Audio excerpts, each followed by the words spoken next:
Well, I guess there are new rules for gun owners in America now. Go ahead and lie on your federal form for acquiring a firearm. It doesn't matter. If they catch you, and let's face it, they probably won't, you'll just get a slap on the wrist. There'll probably certainly no jail time. As long as your last name is Biden, apparently. Although for the rest of us, I think maybe we should just stick with the law. There's two sets of rules. Joining us right now is Erich Pratt. He's the Senior Vice President of Gun Owners of America. And I could be wrong, Mr. Pratt, but I'm thinking you might be treated differently by ATF and the FBI if you lie on your forms. Oh, you're absolutely right, Larry. And by the way, thanks for having me. I mean, there's clearly a double standard here. We have the president's son getting off on a charge where he could have faced 10 years in jail, but other gun owners have spent actual time in jail for the very same type of offense. Not only that, you or I could go to jail for 10 years for owning a piece of plastic that one can attach to a pistol. It's called a stabilizing brace, and it's one of the bans that Biden has imposed unilaterally. It's something that the ATF had approved. They had approved these pistol braces for 10 years, but Biden bypassed Congress and forced this pistol ban on American gun owners. Now, for anyone who's not familiar with this ban, these are stabilizing braces that were developed for injured veterans to help them fire pistols. And yet now we're saying to those veterans, well, thank you for your service. Now go to jail for 10 years for owning a piece of plastic that's attached to your pistol. It's clearly a double standard. Mr. Pratt, I'm glad you brought up these pistol braces because, listen, I've been shooting before. My wife actually owns all the guns in our marriage. I think I should look into that, actually. The president earlier this week commented on these stabilizers. Maybe you can help me with this. Here, let's roll the tape. Made it harder for people to buy stabilized braces. Put a pistol on a brace, it turns into a gun. Makes it more, you can have a higher caliber weapon, a higher caliber bullet coming out of that gun. Now, there's so many things wrong with that. Can you unpack that for me? Because again, I'm no expert on guns, but that seems to make no sense. Yeah, you put the pistol brace on, it turns it into a gun when it was already a gun. Out comes magically a higher caliber bullet. It makes no sense at all. Yeah, how reassuring is that to people that the guy who's imposing these gun bans unilaterally without Congress has no idea what he's talking about? Yeah. The good news is that the House of Representatives has voted to repeal Biden's gun ban, and now it's in the Senate. And obviously, when it gets to the president's desk, he's going to veto it. But it's very significant if both chambers of the Congress have told the president, we don't approve of this. We don't approve of you bypassing us.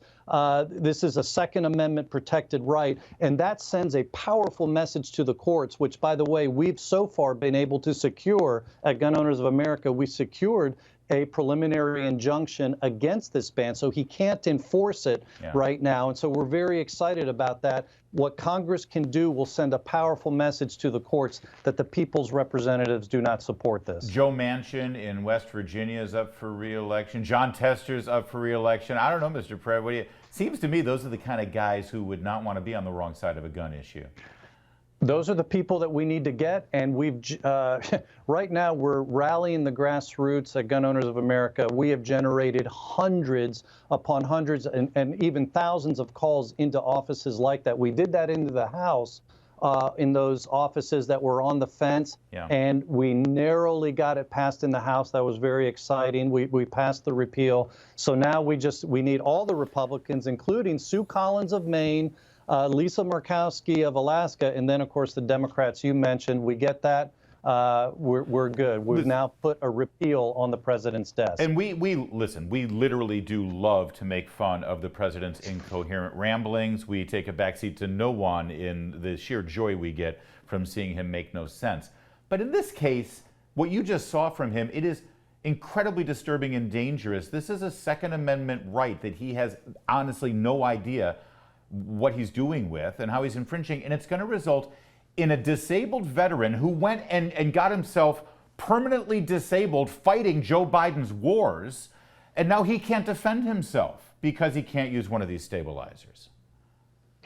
It's no overstatement to say that there's a huge segment of the Democrat Party that hates the Second Amendment, and they consider gun owners their enemies, and they're doing everything they can to disarm us. They've already, another one of Biden's executive orders was to make it impossible that there won't be universal gun owner registration. And he's done that by making it so that dealers can never dispose of the 4473 forms. Those are the gun purchase records. Why would an anti-gun administration want a registration list? Well, any gun owner knows that's always the prelude to gun confiscation. Yeah. And so this is very dangerous. This is something that we're fighting. There's Representative Michael Cloud has introduced a bill to demolish that registration that ATF is holding. And by the way, I mean, we just saw in Montana this raid on a gun store where the IRS grabbed those 4473 forms, which have no tax value whatsoever. And according to media reports, they have handed it over to the ATF. Tens of thousands of 4473 gun purchase records that they've handed over to the ATF. This is a universal problem around the country where they're trying to get those records and then digitize them. They already have over 900 million of them digitized. This is a real problem, Larry. It's to stop all those mass shootings and high crime events in Montana, clearly. Erich Pratt, while I've got you, you know, Gavin Newsom made some headlines the other day by proposing an amendment to the Constitution that would basically reverse the Second Amendment for all intents and purposes. I know a lot of my conservative colleagues were screaming from the rooftops, "It's outrageous, it's terrible." I don't know about you. I kind of welcome it.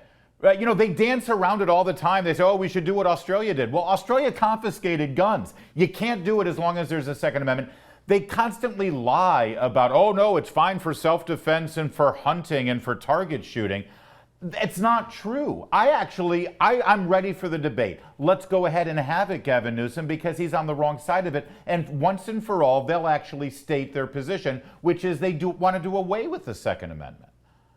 No, you're absolutely right. And the amendment that he's proposing would totally undercut the Second Amendment, which says the right of the people to keep and bear arms shall not be infringed. Well, he wants to put an amendment in which will allow for all kinds of infringements. Right. The interesting thing, Larry, every single one, there's 4 specific gun control proposals that he's seeking to add to our Constitution. Every single one of them is already law in California, which has the strictest gun control laws in the country. And what's interesting is they also have, according to the FBI, the most active shooters. They have the most mass shootings. So the most gun control, how's it working for them? Yeah. It's not working for them. And it won't work for the rest of the country either. And it's certainly not going to work politically. I mean, I know Gavin Newsom wants to be president. He's getting attention with this. But I assure you, Democrats are fleeing in droves, elected officials at least, because they want nothing to do with it, because they know you can't win nationally with that. And certainly in states like West Virginia and Arizona. Erich Pratt, we got to leave it there. Great stuff, though. Thank you for joining us on this. And remember, go dot the I's and cross the T's on those forms. You're no Hunter Biden. Thank you, Larry. It's great to be with you. Getting in trouble. That would be bad. Don't want you being on crack, lying to get a gun, and then disposing of the gun in a garbage can near a high school. Wouldn't want that to happen unless you're Hunter Biden. There's more to come on O'Connor Tonight.